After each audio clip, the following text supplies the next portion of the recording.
It's now my pleasure to introduce our next speaker, Michael Daniel.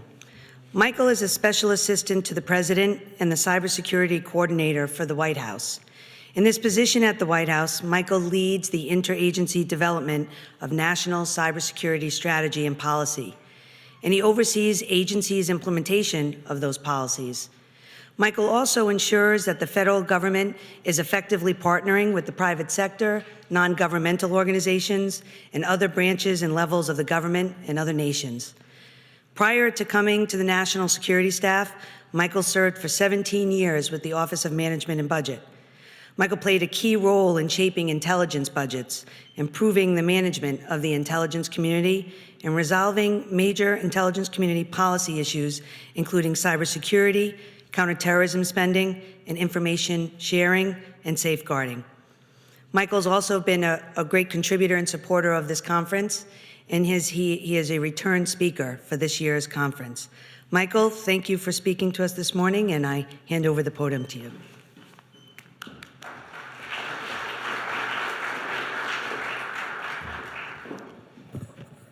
Good morning, everyone. It's a pleasure to be back at Georgetown for this conference. I'd like to start by thanking Dr. Lotrianti and Georgetown for holding this conference and their continued focus on these issues that arise from the intersection of international affairs and cybersecurity. From my vantage point at the White House, I can assure you that these cyber issues are at the forefront of a lot of our considerations, particularly in our foreign policy, and are growing that way on almost a daily basis. Today, I'd like to start my talk about why I think cybersecurity is such a hard problem, and then what we're actually trying to do to make progress in spite of that fact. Now, we are making progress.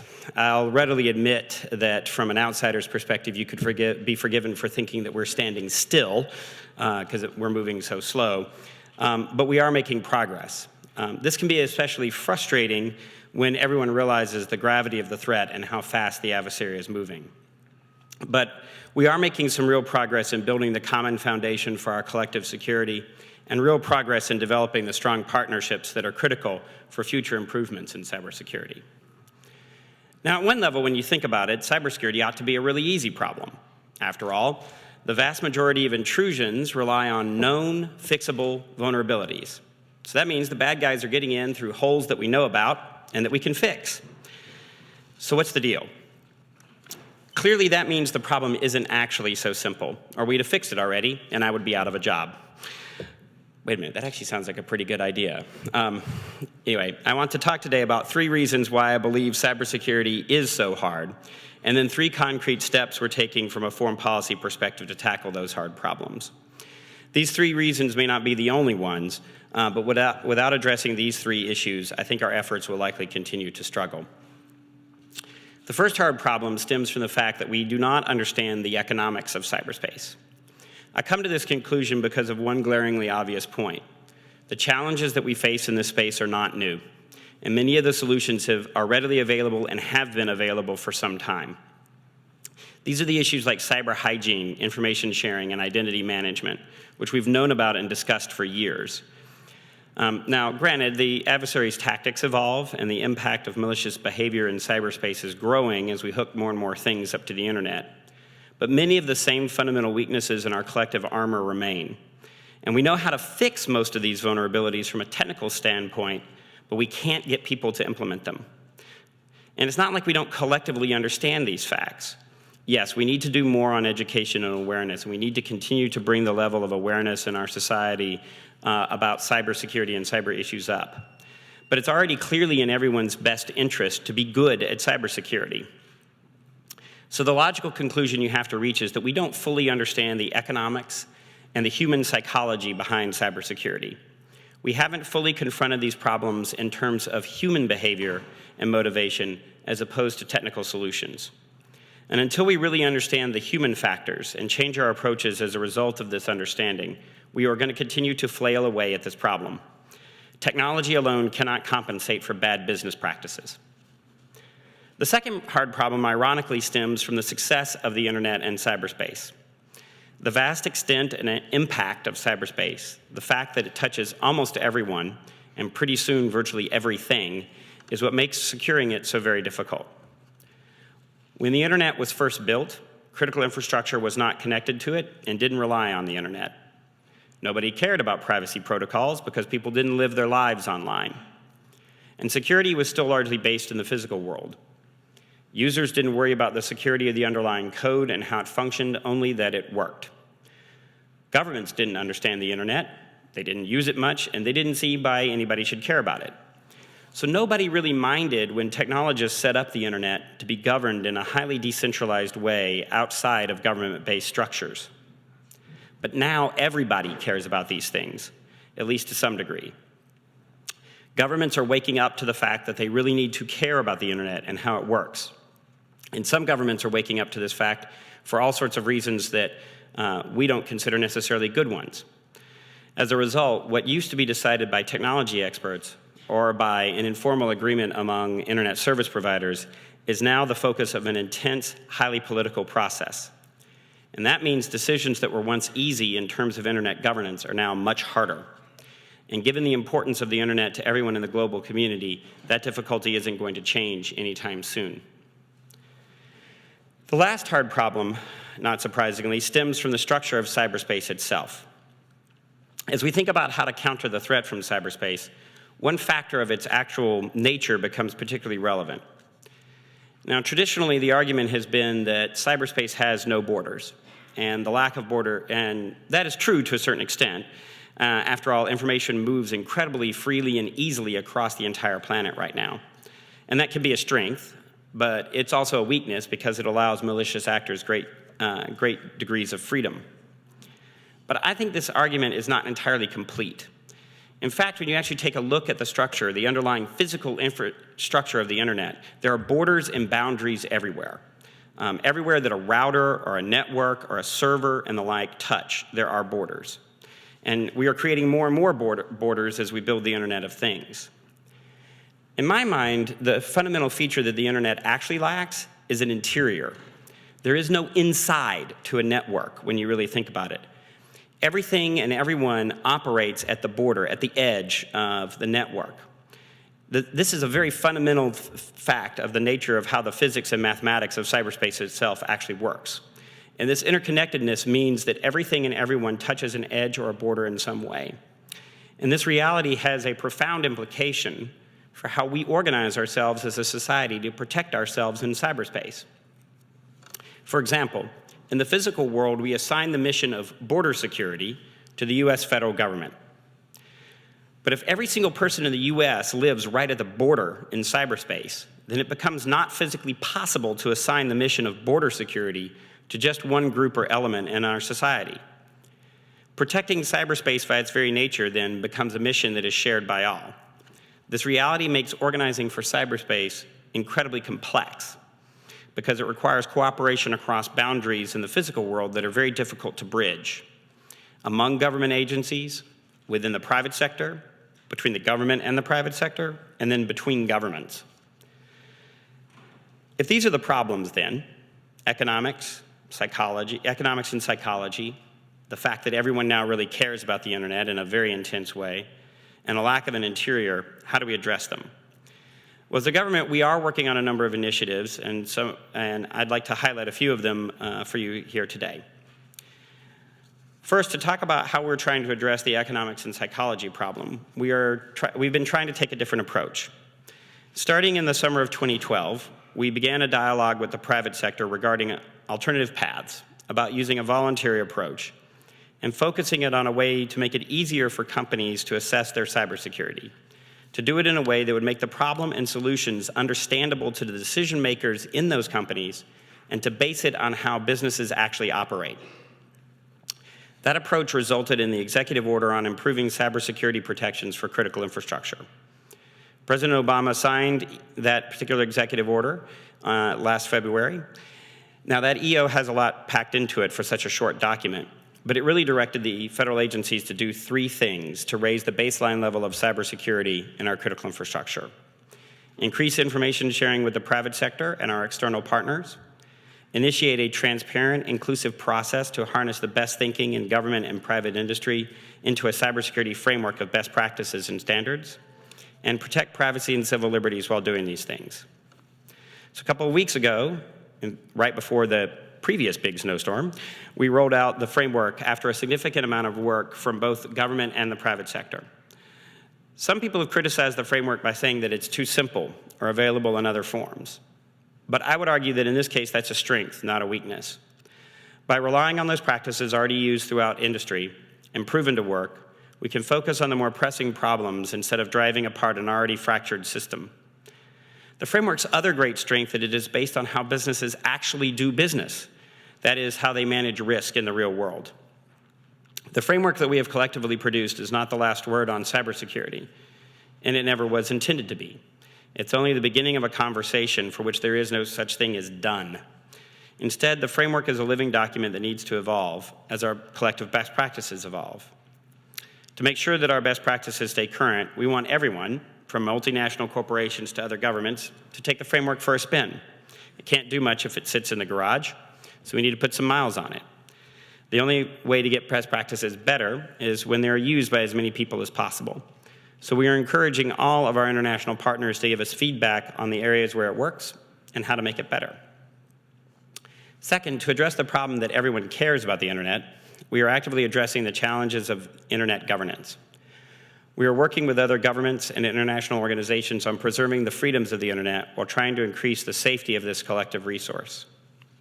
To that end, we are using the United States International Strategy for Cyberspace to further implement a positive agenda for internet governance, an agenda that reflects our global leadership in securing an open, interoperable cyberspace. A key part of this agenda is supporting the multi-stakeholder approach to the internet. Now, that's a mouthful of a phrase, but it's a critical concept for all of us. The multi-stakeholder approach means that everyone can and should have a voice in how we manage this collective resource, not just governments. Now, if you think about that for a minute, that's something truly amazing. We've never tried to manage something on a global scale using a multi-stakeholder kind of approach at that level of scale. And that means that everyone needs to actively participate in this discussion and support the forums where the necessity of a broad base of stakeholders is recognized and valued. This approach to managing the internet is what gives it its power, dynamicism, and growth potential, and it is under threat. So it's not enough for us now to stand by and hope that wonky policy discussions in a city or somewhere around the planet will sustain the single global internet. And it's not enough for us to simply assume that the status quo that has enabled the internet to thrive as an interoperable, open platform will simply endure. We face a real risk that the multi-stakeholder approach, which has enabled this platform to bring citizens greater transparency, dissidents a protected voice, and economies increased growth, may soon change and not for the better. And this is because some governments see the internet as a thing to be controlled and are calling for intergovernmental approach to do just that. Now, those of us who are already benefiting from the free flow of information and commerce know that this approach would fragment the internet, slow the pace of innovation, and hamper global economic development. But there are many who have yet to fully experience the benefits that this open platform can bring. And it is their participation we need in order to see this platform, the internet as we know it, survive for the future. So I would argue that rather than retreat from the multi-stakeholder approach, now is in fact the time for the U.S. to redouble our support for it. Now is the time for us to make clear that we are all in on this governance framework, making it truly global in fact, not just in theory. So how do we do that? First, we agree that internet governance needs some updating. The organizations, institutions, and other stakeholders that form the internet governance ecosystem have called for this multi-stakeholder process to evolve. In the coming weeks, the high-level panel on global internet cooperation and governance mechanisms will release a draft report that will frame future discussions. We are following these efforts closely, and you should be as well. We look forward to further discussions about this evolution at the upcoming Global Multi-Stakeholder Meeting on the Future of Internet Governance in April in Sao Paulo, Brazil. Second, all of us must take steps to enable the internet's continued success. The United States is actively supporting the tools that enable the openness of the cyber ecosystem to be maintained. We are supporting the development and maturation of national computer incident response teams through training, enhanced information sharing, and resources. We are helping the developing world build its capacity to participate fully in the economic benefits of the internet. And we are improving our own support to fighting international cyber-based crimes through proactively reforming our process for providing digital evidence to other countries. This workload has increased exponentially in recent years, and we're going to step up to make that process more efficient, transparent, and responsive for both US-based companies and our foreign government partners. We are going to do this while preserving appropriate protections for privacy and civil liberties. But we are only one stakeholder in this ecosystem, and others must do their part. We need the private sector, academia, really all stakeholders to be vocal and proactive in supporting the multi-stakeholder internet governance model and building the capacity to support that participation. So how are we addressing the third problem that I mentioned, the lack of interior and the shared nature of cyberspace? Well, in many ways, the framework and the internet governance proposals that I've laid out address this challenge too. After all, they are both examples of the new and different partnerships that cyberspace demands. But I'll also give you some examples of what we're doing to forge new partnerships and agreements among governments, a critical part of those relationships that I mentioned. For starters, we are incorporating cyber issues into nearly every bilateral and multilateral engagement we have with other nations. The State Department is working to promote stability in cyberspace through confidence-building measures and promoting internet freedom through venues like the Freedom Online Coalition. The Defense Department is incorporating cybersecurity into its engagements with other militaries and holding joint military exercises with other countries. And DHS and US CERT are working constantly with other CERTs around the world to protect networks and improve the baseline of cybersecurity for everyone. Underpinning all of our efforts is this core belief that while nations may have differences, cybersecurity is a shared interest for everyone. We all face vulnerabilities and threats, and we all want to ensure that cyberspace remains the engine for innovation and economic growth around the world. The question is, how do we do this? Our efforts on the framework and internet governance offer examples of concrete cooperation, but we need to do more. So what else can we do? In addition to technical cooperation, the United States believes that we must reinforce acceptable norms of behavior among states in cyberspace. While much of the malicious activity we see is criminal in nature, we know that other nations are responsible for some of this activity. States are increasingly looking to cyberspace as another medium for exercising national power. Now, this is understandable. Just as nations developed the capabilities to operate in the air once we developed airplanes, and developed the capability to operate on oceans once we developed ships, and space once we developed the capability to get there too, so they are going to develop cyber capabilities. But in cyberspace, just as elsewhere, states have a special responsibility to protect their own national security and promote peace and stability with other nations. Most countries recognize that responsibility, although there is some disagreement on exactly what it means to protect national security or promote stability in cyberspace. The United States firmly believes that the international community must establish the rules of the road to influence how governments use their cyber capabilities. In an uncertain environment where attribution is difficult at best, we must reduce the risk of unintended conflict or escalation among states in cyberspace. We have already taken some steps, such as creating state-to-state communication channels on cyber incidents as a confidence-building measure. Further work to establish norms of behavior in cyberspace, such as prohibitions on cyber-enabled theft for commercial gain, the manipulation of financial systems, or destructive attacks on critical infrastructure, is a critical step in improving the cybersecurity of global networks and critical infrastructure. If successful, we can create an environment in which everyone can benefit from cyberspace, in which cooperation is encouraged, and in which there is little incentive for states to disrupt networks or attack one another. This is not a new challenge for the United States or our like-minded partners. We have long been concerned about how cyber incidents can affect international stability. And last year's agreement by a group of UN experts that international law applies to cyberspace was a giant step in the right direction. But more can be done. So to promote the norms that we want, we must take steps to make them a reality, because the truth is that actions speak louder than words. We need to move to an environment where all countries routinely and quickly respond to requests for assistance in mitigating cybercrime and other malicious activities emanating from their territory. The United States is committed to working with the international community to build the processes and capacity needed to respond to malicious activity through collective action.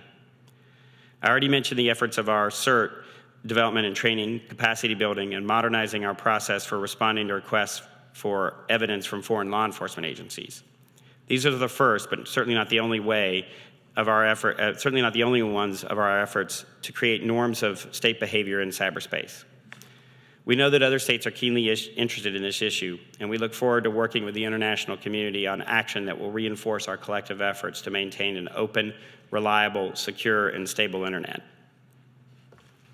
So in the end, I think cybersecurity is an inherently hard problem, for at least all the reasons that I cited, and probably many more. Yet, despite the difficulties, we are making some progress. In fact, over the past few years, we have started some efforts that I think will actually alter the cyber landscape in some fundamental ways. The framework of cybersecurity best practices and standards provides a way to raise the level of cybersecurity in our critical infrastructure. It gives us a lexicon to have some long overdue conversations between the government and the private sector, between private sector companies and within companies. Doubling down on, reinvigorating, and making the multi-stakeholder approach to internet governance truly global can give an effective voice to everyone who cares about the internet, whether governments, civil society, businesses, or individuals. And promoting norms of state behavior and building the channels for cooperation in responding to cyber incidents can only help create a more secure and stable cyberspace for everyone. But in security, there is no such thing as done. There is only better. So we still need to focus on continued progress in order to keep pace with the threats we face. The Obama administration will continue to push hard on cyber initiatives we believe will improve everyone's security, not just our own. We look forward to working with everyone on that effort. This is a shared problem requiring shared solutions. Thank you very much.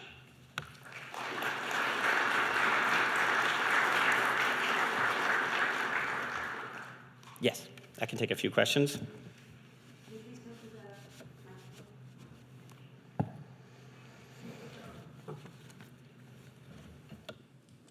Hello, sir. Jason Rivera. I'm a student here at Georgetown University. Great. You mentioned the multi-stakeholder approach, and I think this is a great idea in terms of engaging our allies and those partners around the world who agree with us. However, how do you see this multi-stakeholder approach working with some of our adversaries or those nation states that have something to gain by not agreeing with kind of our stance on how the internet should be governed?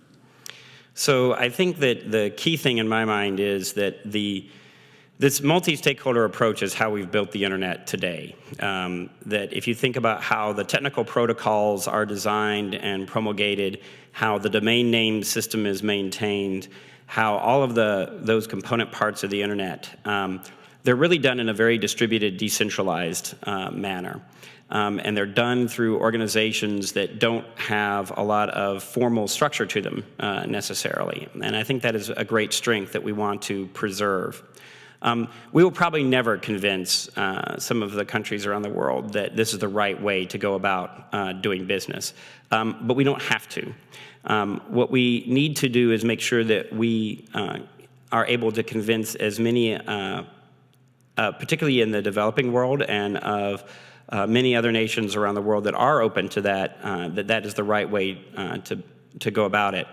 The issue there, I think, is also helping everyone understand that the internet is the ultimate open platform and the ultimate level playing field.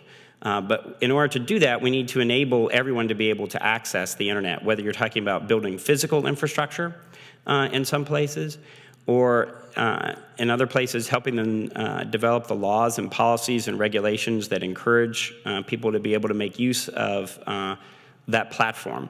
And I think it's only by actively spreading those benefits and enabling everyone to fully participate in that multi-stakeholder system can we actually convince everyone to continue supporting it.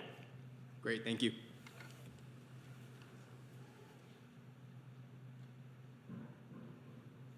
Wow, only one question? I never get that.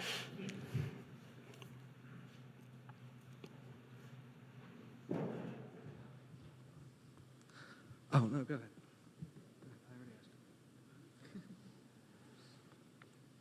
ahead. John Mallory, MIT. Could you elaborate a little bit more on your thoughts around incentivizing higher information assurance in the supply chain? Sure. You know, I think that, there's a couple of issues around that as I have really looked at this issue over my time in this position, it has become very obvious to me that the problem at its root is not entirely or not even fundamentally a technical one. we often actually understand the technical nature of the problem at a much deeper level than we understand how humans actually use the technology. And so I think that one of the things that we talk a lot about, we have certain rules, if you will, that we think about in examining certain issues around cybersecurity, and one of them is that expediency trumps cybersecurity every time, meaning that people are going to do what is easy first. And if we make it too hard for them to actually do cybersecurity, they just won't do it because they'll do what's easier. And so I think a lot of what we talk about when we talk about the incentive structure, what we really mean is to make it so that the entire structure is easier for people to be secure. It's easier for them to operate securely as a matter of default rather than being insecure. And I would even extend that to the supply chain as well. And what we need to do is enable businesses to build that more effectively and so into their risk management processes, the processes that they already use to manage their legal risk, their other kinds of natural disaster risk, all the other kinds of risks that companies face out in the business world. Enable them to actually incorporate that and integrate cybersecurity, whether you're talking about their network security or their supply chain security, into how they manage that risk process and give them and help the marketplace develop the tools that will enable companies to do that on a more effective level. I think once you actually have and can get some of those market drivers into place, so that's what we mean by incentive structures, and the government may also need to play a role in that, but fundamentally, we need to get the market structures right so that the market pull and push is what actually drives companies to do that and to protect their supply chain. That would be the biggest driver towards actually improving the supply chain security that I think that we can come up with.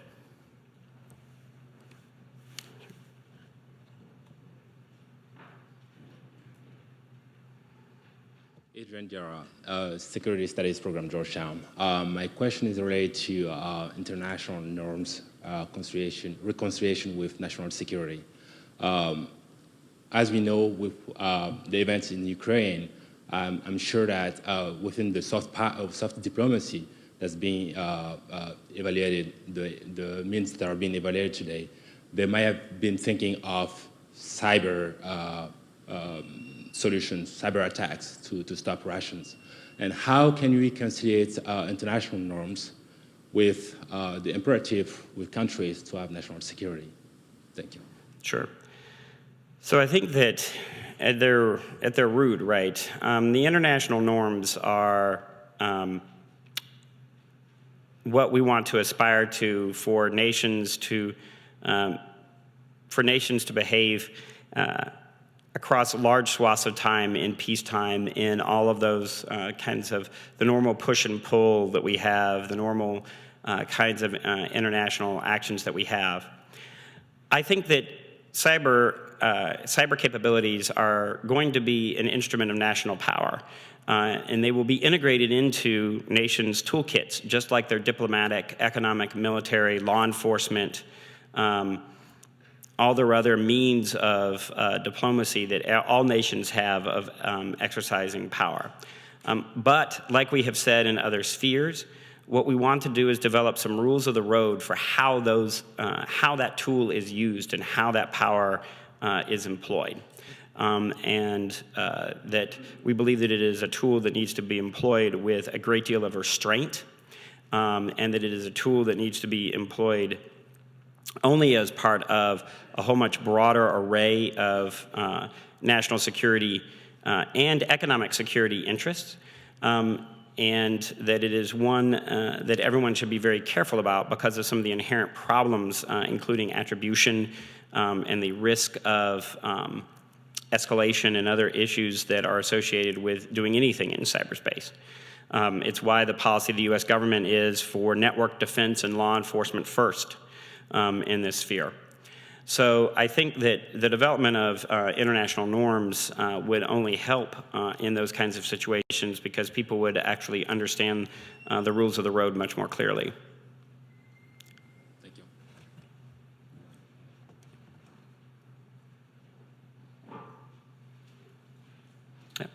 Thank you very much.